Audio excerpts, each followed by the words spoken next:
Hey everybody, Brad Shipke here, and in this video, I'm going to be walking you through 99 different warning signs that most people miss when it comes to PTSD. I'm going to be walking you through a full checklist on 10 different categories and 99 different symptoms of trauma so that you can become aware and so you can actually start solving them, which is the most important piece. Because to be able to solve a problem, you must first become aware of it. Because you can't solve a problem that you don't know exists. Now, before we dive into the list, I want you to realize the root cause of all symptoms, which is unprocessed trauma. Now, trauma overwhelms their nervous system. And when the brain can't fully process the event, the memory is stored with all of the traumatic emotions, sensations, thoughts, and beliefs. And this leaves the stress response chronically activated, meaning that the brain and the body act like the threat is still happening 24/7. So this is why you are experiencing all of these symptoms. AKA, the nervous system gets stuck in survival mode, and the symptoms are really just various ways that the unprocessed trauma manifests in our brain and our body.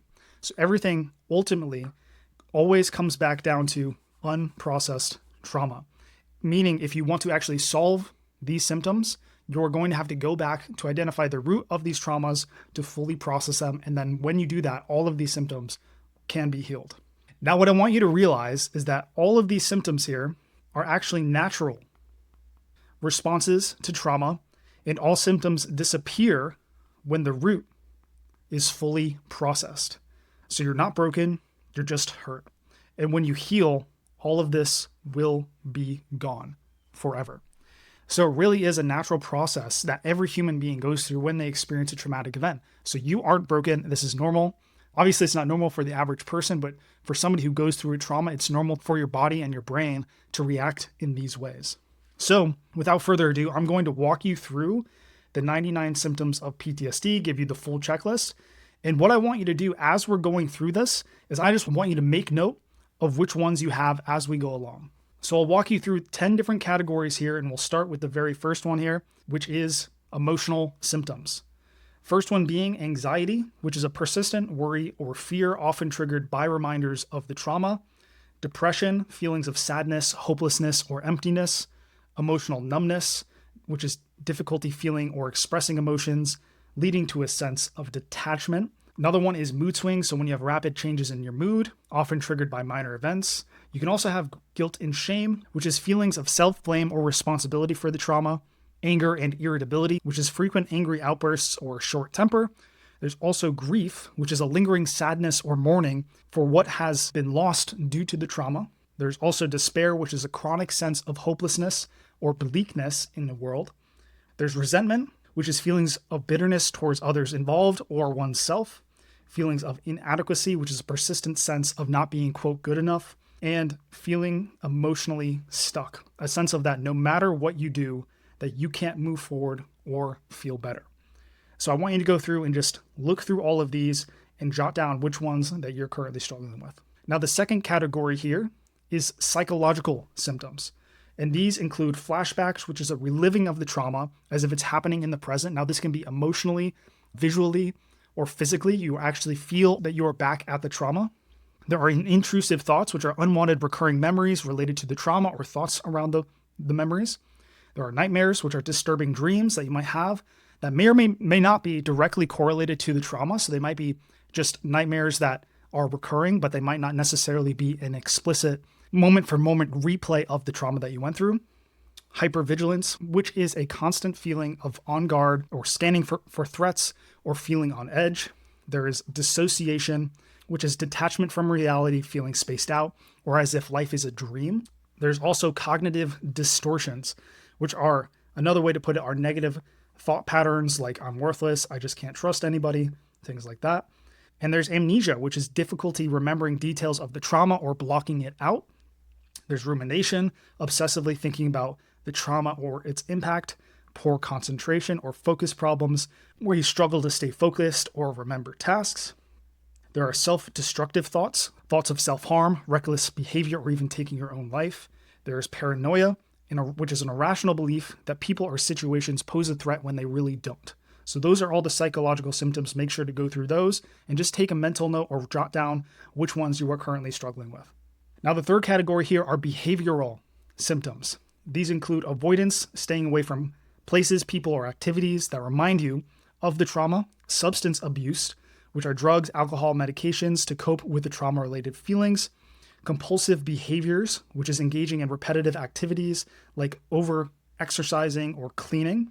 There's isolation, which is self-imposed social withdrawal to avoid interactions, aggression, which is acting out, including physical or verbal confrontations, workaholism, which is overworking to distract yourself from thoughts or emotions related to your trauma, which is very similar to compulsive behaviors up here.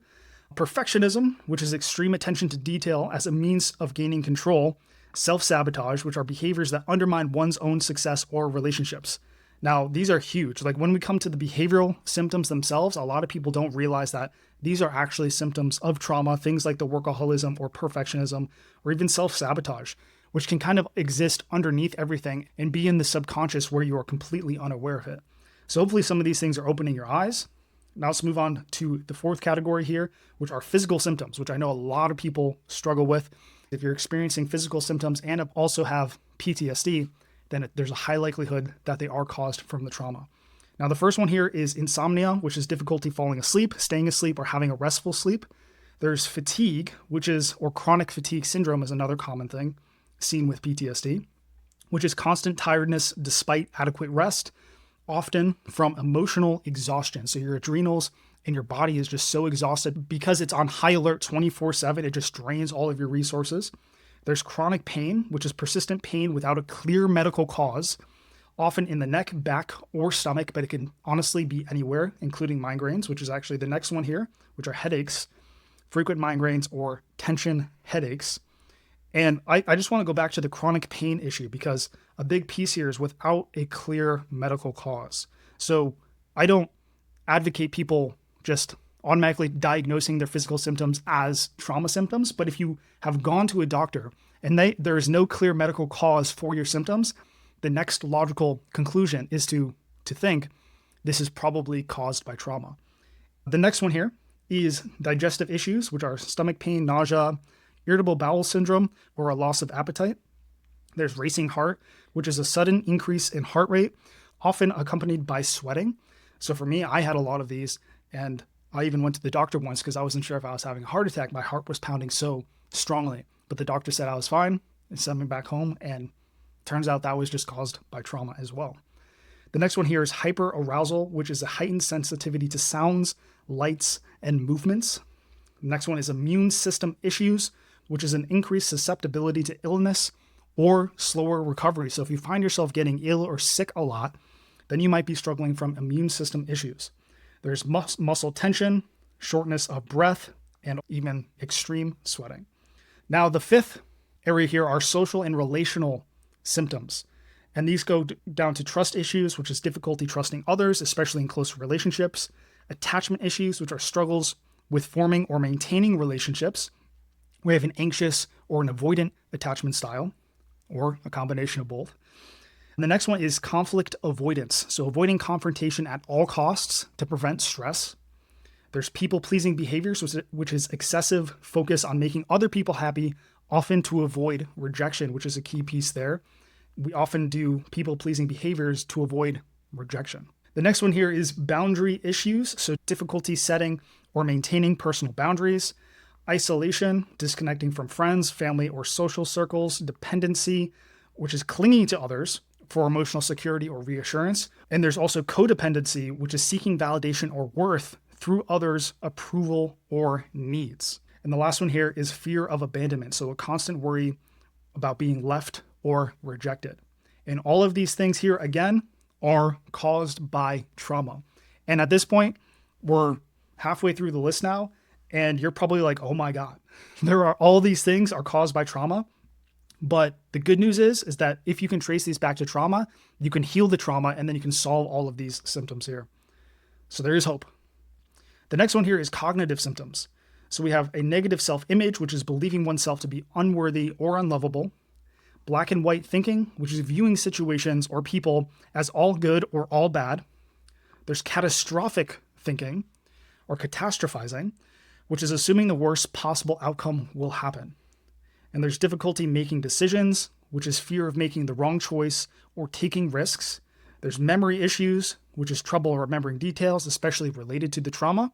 There's a distrust of your own perception, which is second guessing what you see, what you hear, what you experience. So it's almost like gaslighting yourself, or maybe that you've been gaslit so much that you start gaslighting yourself.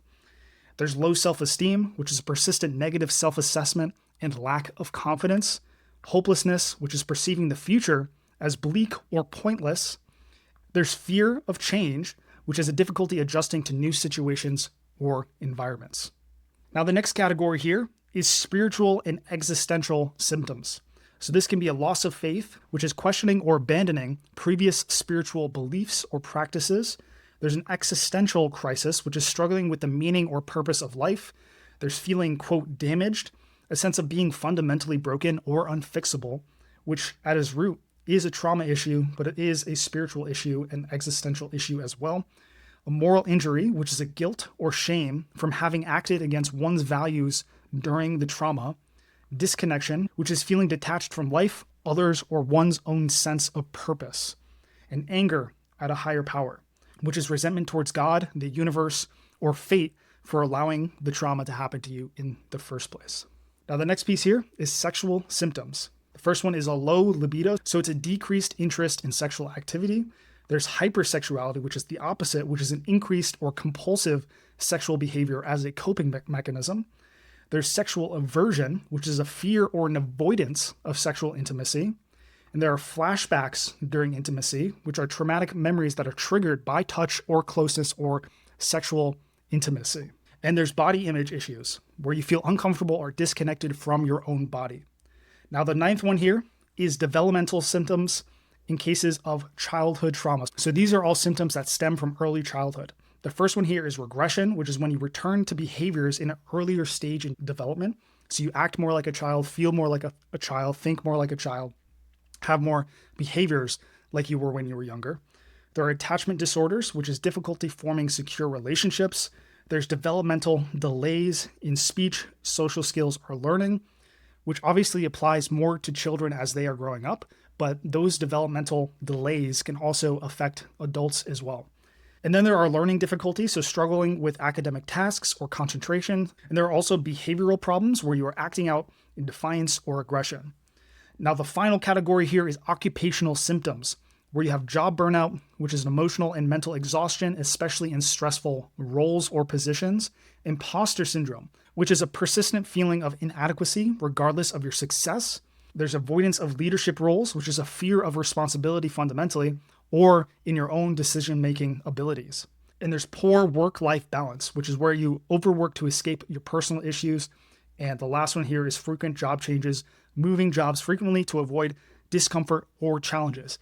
Now, I want you to go through and just reflect on this full list here from the very beginning, these 99 different symptoms of PTSD, and just go through and really ask yourself, honestly, just go back through this list and see, do I experience any of these things? Because this list right here can be the thing that you keep coming back to again and again and again.